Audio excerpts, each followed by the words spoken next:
Hello, this is a video for physics. This is the video you guys should be watching on Thursday. And I want to just do a little recap of a few things here that you guys have learned about before you watch the rest of this playlist that I've made for you guys. And the first thing that I want to mention is that whenever you're dealing with the equation F equals big G m1 m2 over r squared, that this r is the distance from the center of one object to the center of the other object, okay? And this is the force, the attractive force between them. You got that in the video yesterday, and it doesn't matter if the objects have different masses. So in terms of the attractive force between them, it'll affect the magnitude, but they're both still the same. So in other words, when I let go of this pen, there's a force of the earth on the pen down, and there's a force of the pen on the earth up. The size of those two forces are the same. We notice the pen accelerate, right? Accelerates down, and we can see that. We don't notice the earth accelerate up. And the reason why is while they have the same force, they have very different masses. So if you think about that attractive force between those two, and F equals ma, the mass of the earth is a really, really, really big number. So the acceleration of the earth is going to be a really, really, really small number. So gravitational force between all objects, sometimes we can observe them, sometimes we can't. Right now, you're watching this on some device, okay? There's a gravitational force between you and your device. You're attracting the device is attracting you. You're not flying towards assuming it's sitting off to the side. If you're holding it, I mean, you're still gravitational force. But if you just sit it on the table, your laptop, okay, and it's sitting out there and you're just watching it, no hands on it, there's that gravitational force. The reason that you don't fly towards your laptop and your laptop fly towards you is because there are other forces that are acting on you as well that are much more significant. So the gravitational force between you and your laptop is negligible. It's so small we say we don't care. So up until, except for the Earth, we have not been putting gravitational forces acting on objects. And the forces that would be keeping your laptop from flying towards you, you can think about it here briefly. Think about things that would resist the motion.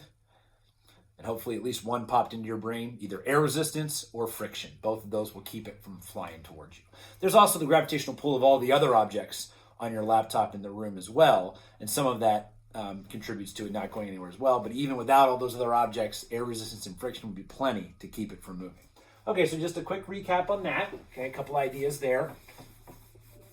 And you used that equation yesterday in one of your, use that equation in one of your problems that has been assigned as well. So just a plug and chug, get an idea of how to put the numbers in. Okay, so now the other thing I want to mention here about the playlist, some stuff here about the playlist.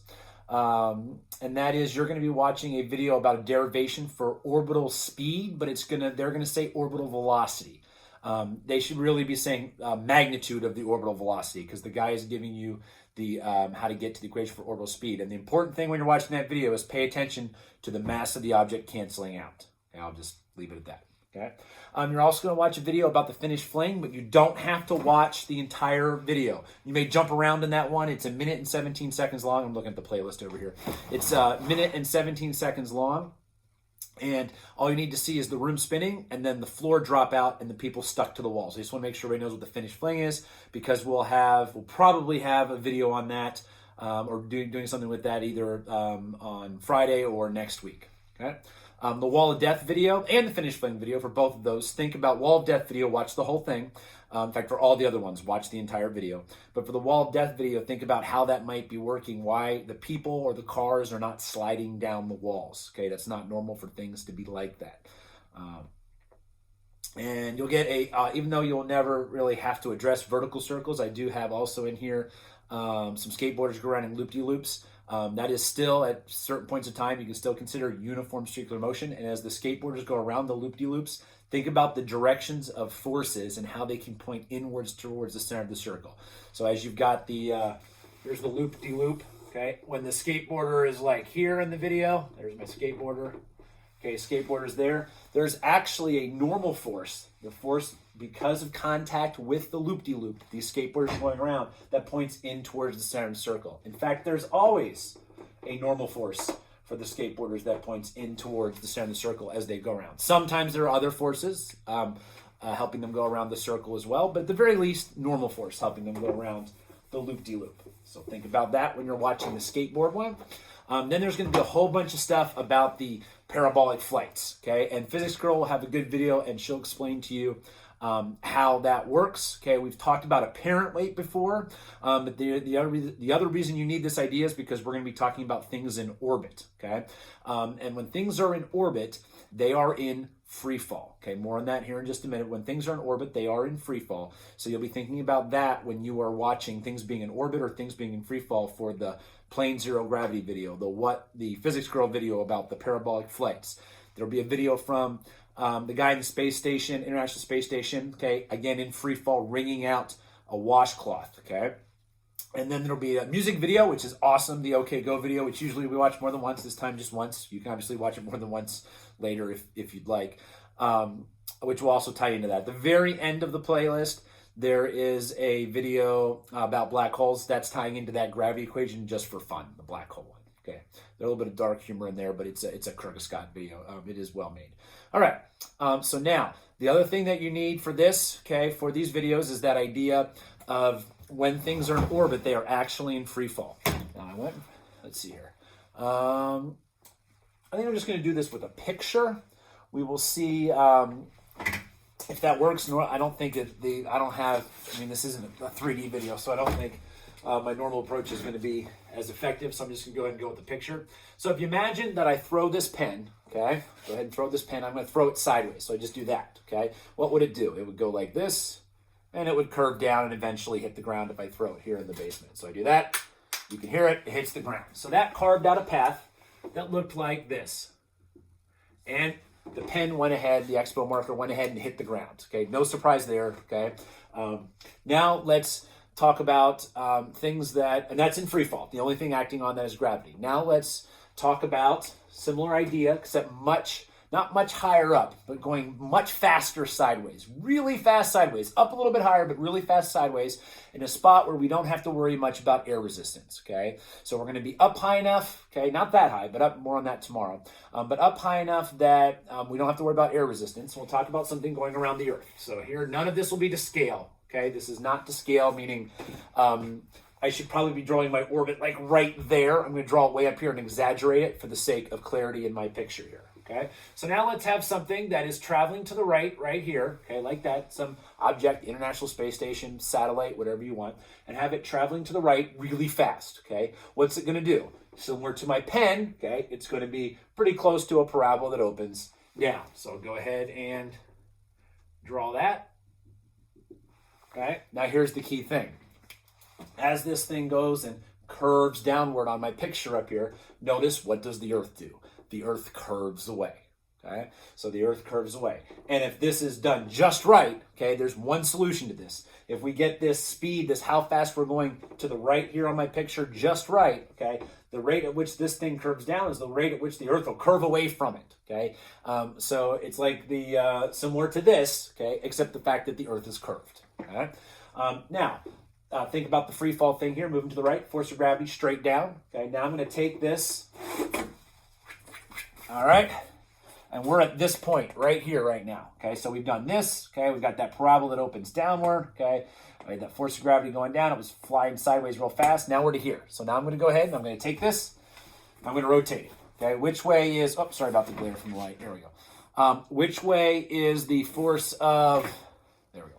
Which way is the force of gravity now? Straight down towards the center of the Earth. Okay, and that was the stuff from the other day, okay? Force of gravity straight down towards the center of the Earth, okay? And which way are we moving? To the right, because I flipped our picture around, okay? So what are you going to do? Nothing unless I can get the pen off. Here we go. All right, so we're moving to the right. Force of gravity straight down. I'm going to do that thing where I threw the pen like that. So, okay? But as this thing falls, the Earth curves away. I like to say sometimes the object is, in quotes, experiencing the curvature of the Earth. Okay, we're up a little bit higher than normal, not crazy high, but up a little bit higher than normal, and we're going really fast, so fast that this object knows the Earth is round, in quotes, okay, knows the Earth is round, okay, or spherical, okay. All right, so we're going to go ahead and curve this like that, okay. Now we're going to go to this point. I'm starting to realize my Earth is very not That is not the best circle, but that's okay. All right. So here, what are we doing? We're moving to the right really fast again. Force of gravity straight down. So we're going to that kind of thing. Okay. And you can see we're going to go all the way around the Earth. The whole time we're going around the Earth, this object is in free fall. Okay. There absolutely is an acceleration due to gravity of something in orbit. If it wasn't there, what would an object going to the right do if there was no gravity? Because in some of the videos, they're going to say like microgravity or zero G. They're talking about the effective gravity or the apparent weight, those ideas. Okay. There absolutely is an acceleration due to gravity. So when this is going to the right, if there was no acceleration due to gravity, it would keep, there would be no forces acting on it. There would be no force of gravity, no acceleration due to gravity. It would just keep going right. So if we put something in orbit and we said, oh, there's no gravity and it's in orbit, it would not be in orbit for very long. It would instantly go off at a tangent line. Bye-bye International Space Station. It would just shoot off like that if there was no gravity. Okay. Now, when you watch the videos, you're going to be like, well, why is everybody floating around and stuff? Well, if you think about it, if I was in free fall, okay, and I tried to drop this pen, if I'm in free fall and the pen's already free fall and I let go, we're already falling. So what does the pen do? It hovers there right next to me. And that's where you're going to get those videos of the planes when they're dive bombing down, or the things in orbit that are in free fall, where if I let go of a pen next to me and I'm in free fall / orbit, in orbit, the pen will just hover right there next to me. Okay? So when things are in orbit, they are in free fall. Okay, to a good approximation. We're assuming the only thing that is affecting them is gravity. Okay, so, and by the way, for the International Space Station, acceleration due to gravity is about, I think, if I remember correctly, it's 8 point something. I think it's 8.67 meters per second squared. So it's still, a good percentage of that 9.8. Okay. Now, if it wasn't for air resistance, okay, we could put something in, I could put this pen into orbit at the surface of the Earth. It'd have to be going incredibly fast, but we could do it. There's obvious problems. Okay. Air resistance, people, trees, the wall that's over there, the lights that are over there, okay? But if we put some big, we could construct something, pump the air out, some big pipe all the way around the Earth, at the surface of the Earth, and we could throw a pen into it, make it go fast enough, and get it to orbit in that pipe with the air pumped out. We don't do that; it'd be very impractical. But that's something that could be possible. You could have things orbit in any height. Okay, if you get rid of air resistance, it makes it a heck of a lot easier to do. That's why we put them up a little bit higher, high enough that there's not as much atmosphere to worry about. Okay. All right, so that's the idea of that. So think about that as you're watching. When you watch science videos, unless I'm just giving you one for entertainment, like the black hole one at the end, okay, but does tie into our current stuff.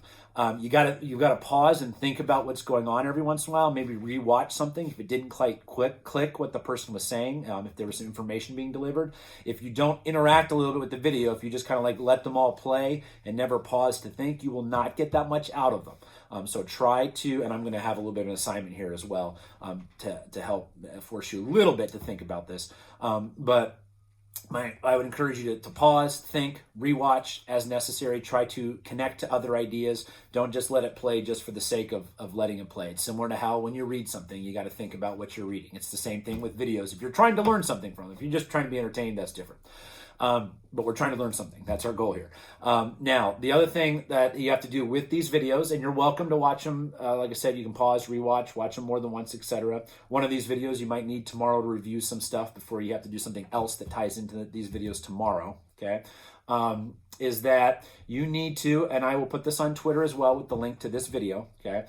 You need to email me 3 things that you learned, okay? 3 things that you learned. And if for some reason you've already extensively learned about this topic, pretend like you learned stuff. I don't think anybody's looked into orbits a whole bunch, but every once in a while I'll have a student that was really into that like Kepler space program game or something, and maybe you've done a lot with orbits. If that's the case, pretend like you didn't, okay? Maybe it's 3 things you were refreshed on, okay? But 3 things that you learned, okay? So just a sentence, a statement kind of thing. 3 things that you learned, and 2 things that you found interesting from the videos. You're welcome to have more than that, but that's a total of at least 5 things. 3 things you've learned and 2 things that you found interesting or funny from any of the videos. So interesting or funny for 2 of them. 3 of them are something that you learned. This does not have to be long. This can be very brief, okay? And you can have more than that if you want. If you would, please number them, okay? Don't put it in one giant, big, long paragraph because I'm getting a bunch of these. So I just want you to do like 1, 2, 3, 4, 5 type of deal for that. If you have any questions, feel free to send me an email. I'm trying to get back to emails as fast as possible when you guys have questions. And I think that was it for today. Let me double check here. Oh, one other thing I want to throw in here, okay? So you're in a car going around a turn. I wanted to make a connection to all the circular motion stuff you did the other day to your everyday lives, okay? All right, so here's the top-down view. And oh no! My system fell apart. What happened? How did it? There we go. All right. I have to figure something else out, make something a little bit more permanent. All right. So here's a road, and this will be our car. I don't see any Max's car sitting around. I'm in the basement. I forgot to grab one, but this will work. This is our car. Okay. So you're in a car, and you are going around a turn. Okay. In that car, when you go around the turn, you feel like you're being pushed outwards. Okay. You're not. There is no actual real-world force pushing you out when you go around a turn. Okay. What's actually happening is when you go around a turn, looking from a top-down view, you can picture you're in the car if you want. You're going around a turn to the right. You're like, oh, I'm sliding to the left. I'm being pushed to the left. Well, not exactly, okay? So when you're going around this turn, imagine if you were right here and the car disappeared. You would keep going straight that way, okay? So what happens is the car goes around the turn, and then you get pushed around the turn from the car, from friction with the seat, or from, if it's a really aggressive turn, or maybe from the door of the car. Okay, so as you go around the turn, you actually get pushed inward. Okay, you get pushed inward relative to the turn here. You get pushed inward by friction between you and the seat or possibly the door. It absolutely feels like you're being pushed outward. And the reason it does that is because the car is going to the right a little bit before you. So if your frame of reference is the car, okay, then yeah, you are going left relative to the car, okay, as you go around the turn to the right. But if you're looking at it from the perspective of the road, you are absolutely being pushed in towards the center of the turn. And that's usually the best way to think about it when you're starting to address things going around turns, okay, that has to do with circular motion. So the force is indeed the net force, and it's from friction in the door and the seatbelt and stuff like that. They are all pointing inward. There's a force inward, okay? Eventually, if you keep going in physics, they will have imaginary forces, okay? And they'll mess with what are called non-inertial reference frames. We're not doing anything with that. But then with imaginary forces, all bets are off, okay? But if you're talking about actual real forces, okay, the only thing that's going on here is you go around a flat turn to the right, friction and the door are pushing you in towards the center of the turn. Your body's just trying to fly off in a straight line, okay? Just like a brain. Just like a brain on the string the other day. The friction with the seat and the car door and the seatbelt and stuff, that's like the string, and it's pulling on you in or pushing you in towards the center of the turn so that your force looks like that as you go around the turn, okay? All right. That was a long one, 17 minutes.